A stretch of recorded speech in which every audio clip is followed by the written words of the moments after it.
People are pretty curious about how I got the Frankenstein bolts on my head, which are called my hearing aids. And it was a surgery that involved screwing magnets into my skull.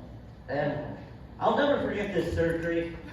Being in the waiting room, the nurse calls me to come out to do my vitals and get me in my gown. And it takes me 10 minutes to figure out that my head is trying to go through one of the armholes of the hospital gown.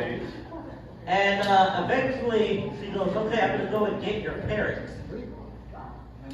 And so she gets my parents, and the nurse triumphantly opens the curtain of the pre-op room. And she goes, Matt, I brought your parents. It's a 5-foot Asian lady that looks like Margaret Cho, and a 6'6" tall, bald white guy who looks like Phil Dahlhauser, that Olympic volleyball player.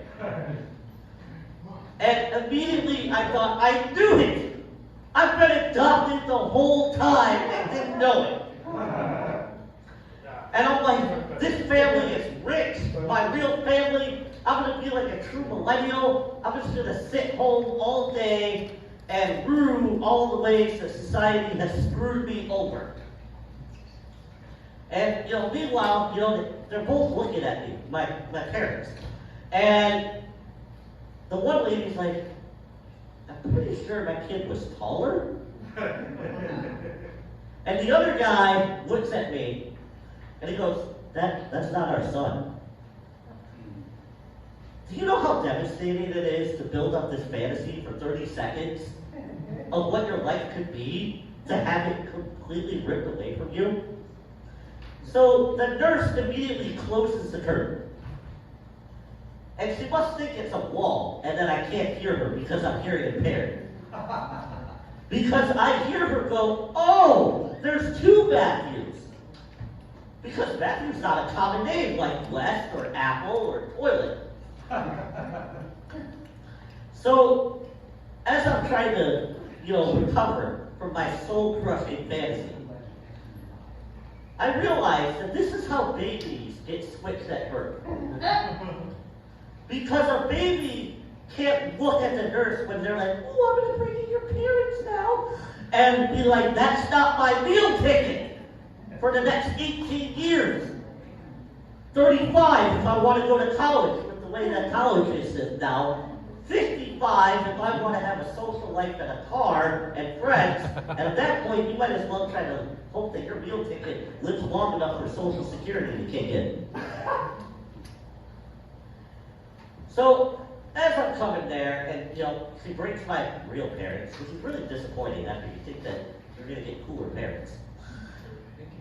I'm telling my dad, because my parents have no idea that they confused their 29-year-old son with a very tall 9-year-old. And I'm telling my dad that they brought me the wrong parents. And my dad looks down and he goes, man, you are such a screw-up. You could have had 2 Christmases. And you could have saved me a lot of money for birthday and holiday presents on you. And my mom, meanwhile, has no idea what's going on because her hearing aid went dead when I told her. And the doctor comes in, and my mom, I love her, because apparently she's my real mother, and she looks at me, and the doctor comes in, she asks the most inappropriate question. She goes, how do I know you're not going to drill into his brain? Because I like him. And I'm like, well, that's one of us who likes the other. And after the doctor assures him, my mom, that she's not a clown on the weekends and is allowed to screw into people's skulls, because if she screwed into people's brains, I don't think they would allow her to do surgery. She asked, do we have any other questions? And I call over the doctor and I go, what is your return policy on parents?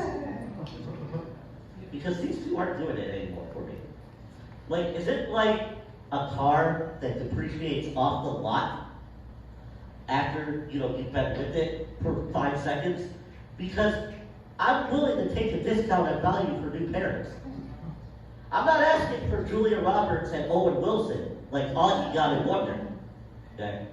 I just want Owen Wilson so him and I can play video games in a hoodie, sweatpants, and be true millennials. Wow. All right, you guys have been great. Thank you very much. Coming up next is